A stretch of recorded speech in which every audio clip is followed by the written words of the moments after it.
T and XP acknowledge the traditional owners of the land, the Turrbal and Yagara people, and pay respects to elders past, present, and emerging.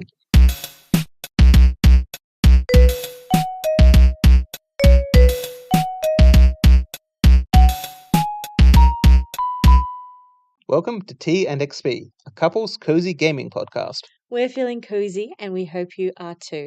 I'm Erin. And I'm Alexander. T and XP is like a book club for cozy video games.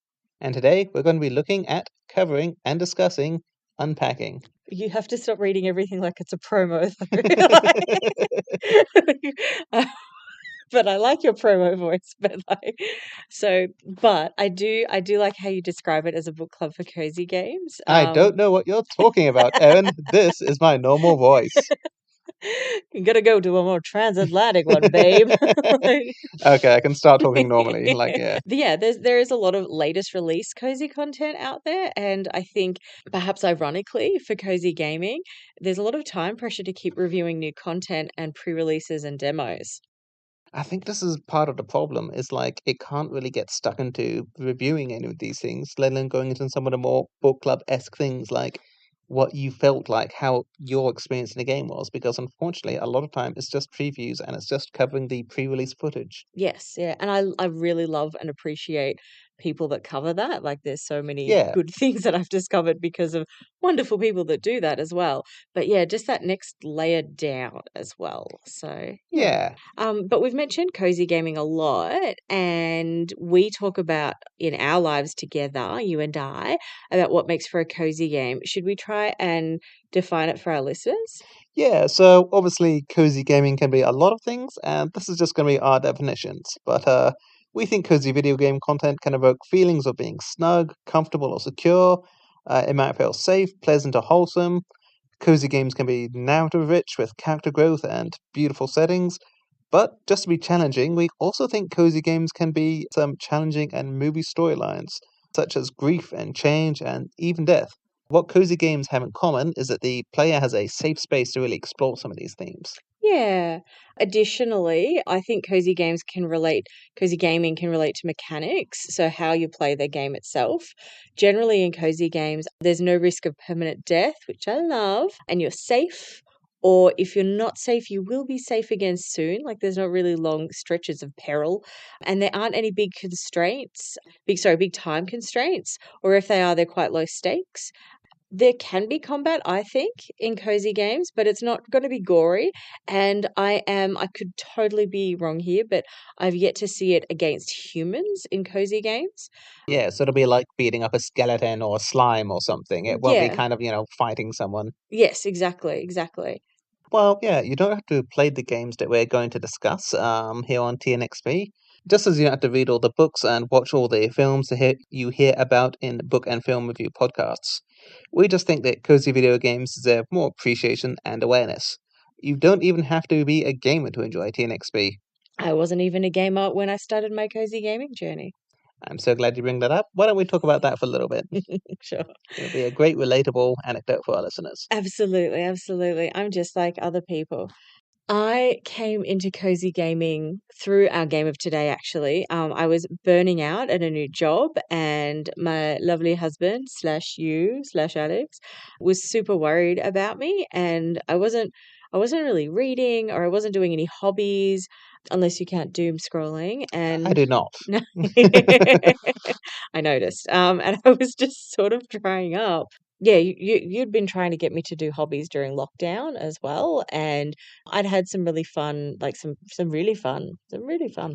You did have some really I had fun. some really fun dabbling in bits and pieces, but nothing was really sticking. Yeah, I'd done like that paint by numbers, and I'd done watercolors and some sketching. I should not draw or paint. Like, both of these things are best if I don't. And then you bought me Unpacking as a birthday present, so I had to get Steam to play it. And you made me this homemade gift card for Unpacking as well. It was really sweet. And I was a bit worried because I hadn't played anything really since maybe Mario as a kid. And look, I just want to point out that, this wasn't actually recruiting you into video games or anything like that. Sure. Honestly, it was new ground for me as well, because for me, I've always been an avid gamer. But when I kind of first just before I got into cozy video games, there's always like this divide. There was us real gamers, and then there was the fake casual gamers, which were just like playing Candy Crush on your phone and stuff. Mm. And I never actually realized that there was this amazing genre of cozy video games, which they don't really fit into the, serious or casual split because they're designed to be relaxing, but they're also designed to be, kind of quite high quality. Yeah. Yeah, I know. I just sat there and, sort of set up the laptop and plugged in a mouse and you're like, just have a little go at this. And I think I sat and played in one evening and it was just so soothing. I may have cried at the ending. But Just that's really saying more about the game than you. Like, Unpacking is sure. a beautiful game. Yes, and I don't just cry about everything. I'm like a stony bastion of stoicness. And Like then we said, you were going through a tough time. yeah, Yeah. yeah, exactly. I just have a lot of feelings. And then yeah, it just started, a beautiful friendship with cozy video games and it's why we chose it for our first episode. So, now that we've kind of given a bit of background, how about we actually get stuck into some of the game details? Sounds good. After you. Okay, I shall put my presenter voice, but no, I won't. Um, Only the transatlantic one, babe. Unpacking is a 2020 no, Unpacking is a 2021 game developed by Witchbeam and published by Humble Bundle. It's an Australian game, and if you look closely while you're playing it, you can see that it's set in Brisbane, Australia, Where we are. where we live. Witchbeam also made Assault Android Cactus. You'll be shocked to hear that that is not a cozy video game. Um, these What? things are called twin stick shooters, and they're about as hectic as you can possibly get. So, then finding out that these guys made this adorable, wholesome, story rich point and click, that was a bit of a surprise. Hmm. They've also made Tempopo, which was released earlier this year and is also cozy. I think it's worth pointing out that Unpacking won 2 BAFTAs. Yeah, the Game Awards for Narrative and the Player's Choice Award.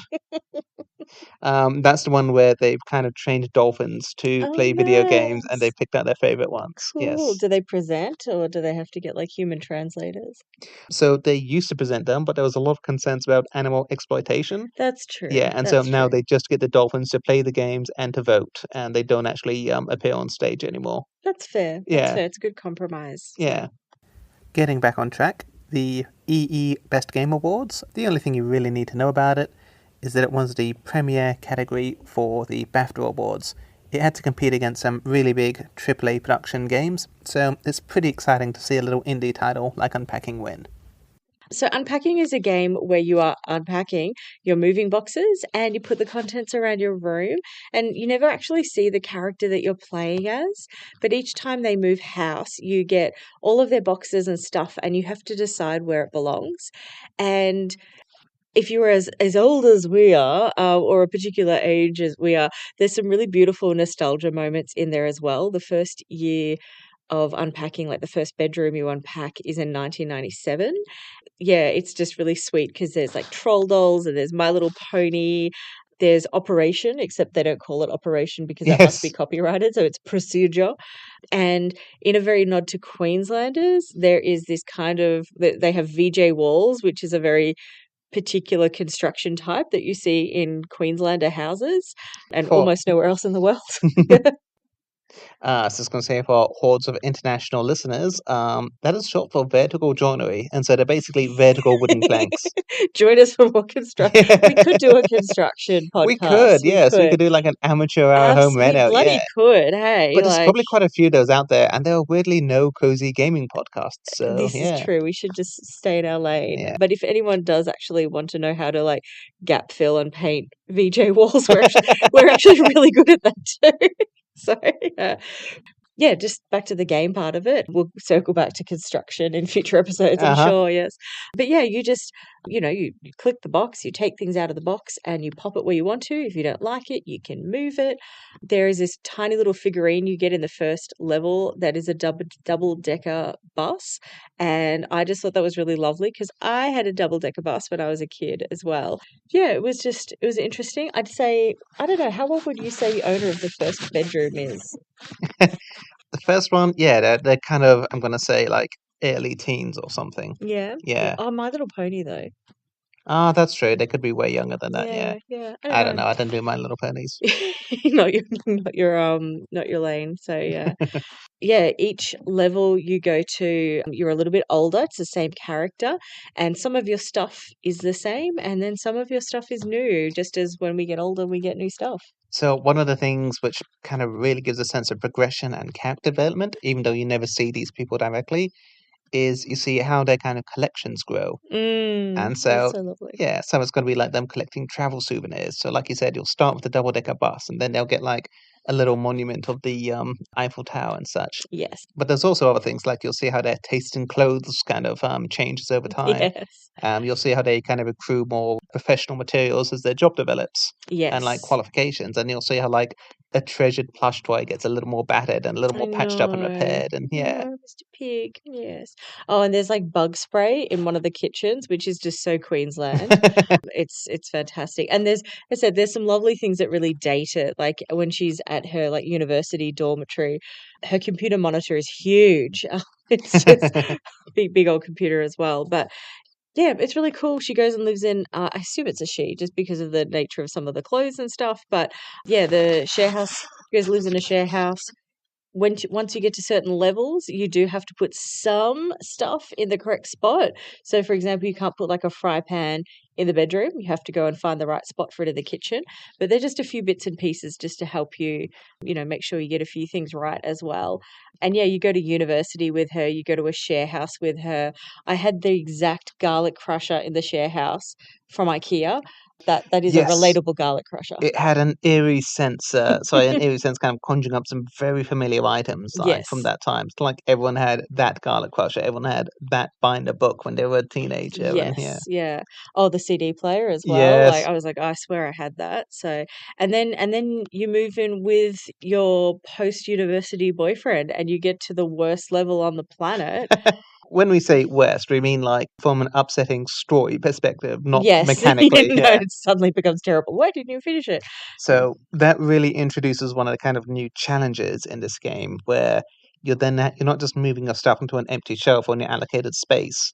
You're then trying to find empty space between someone else's possessions. Mm, And sometimes you're able to slightly rearrange things, like you can move his collection around on the bookcase, but you can't, for instance, move like his synthwave art off the walls. yes, yes. And it was really fun moving his stuff around. I didn't realize my first playthrough that you could move his stuff quite so much.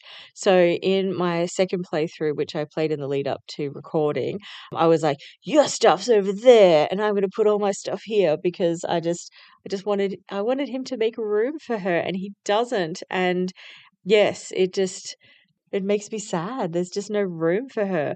So, although I do like that if you look out one of the windows, you can actually see where in Brisbane they live, if you know Brisbane. And you can also tell that it's pre the 2011 floods because there's this like bar location that's really hot these days that simply didn't exist in the era that they were dating in this video game. So, What we're um, saying is if you have a time machine, you can dox them. absolutely, yes, exactly, yes. And if you are a Australian or Brisbane player, there's like a little something extra for you. Unpacking is a great entry game for both cozy gaming and gaming in general. There's a few reasons for this. It's affordable, you obviously don't need a really fancy computer rig to run it, and also the game's short. It's just this wonderful one evening's experience, and you'll come away really loving it. You say that. I would love a sequel. I know there's a lot of people out there would love an Unpacking sequel. We need more Unpacking. But yes, I guess yes, being short is an advantage in that regard. In terms of accessibility, this is something the game was really made with in mind, and it's something the developers try to pay a lot of attention to. It's a point-and-click game, so you don't need any timing or reflexes in the first place, but they've also got a whole suite of additional functions just to make sure as many people as possible could play this game. You don't need to click and drag with the mouse, you can simply click once to pick it up, then click again to put it down. And you can also remove puzzle elements entirely, so if you just want to be able to put anything anywhere, that's an option. This is mainly there just in case you're struggling with a few of the pixel graphics. For those with motion sickness, which I gather is actually a pretty common complaint in a lot of games, they've actually thought of that, and there's a special feature where you can fade between rooms rather than the screen swiping left or right. Cool. The game doesn't really have any text-to-speech, but I think this only impacts the menus. From memory, there's not a heap of dialogue in the game itself. I think there's maybe just 1 or 2 cute closing sentences at the end of each level, but you're not going to miss out on a heap. And last but not least, if you need a completely different controller or mouse, and you have a little bit of know-how, you can completely remap the controls. So this means if you're adding it to a controller of your choice, you can do that, which is great for people with arthritis or hand mobility issues.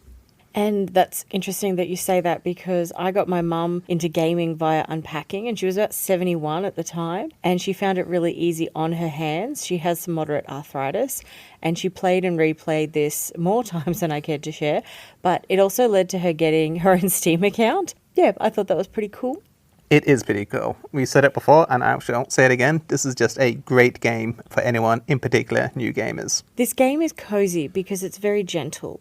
Through moving the items in the room, you end up with a closeness and a connection with the main character, and we found that you can become really invested in their success and growth throughout their life. When the ending chapter comes, you're really happy for them because it's very sweet and satisfying, even though we only get to know the character and their life through their belongings. It is just such a great example of storytelling through a slightly different lens. When it comes to cozy games, there are 2 things we wanted to look at. One is general game rating, of course, and the other is the coziness rating. We wanted it to have a cozy rating because not all games that fall into the cozy gaming category necessarily feel the same. We'll talk more about this next episode. So for now, we're giving Unpacking a 5 on the cozy scale.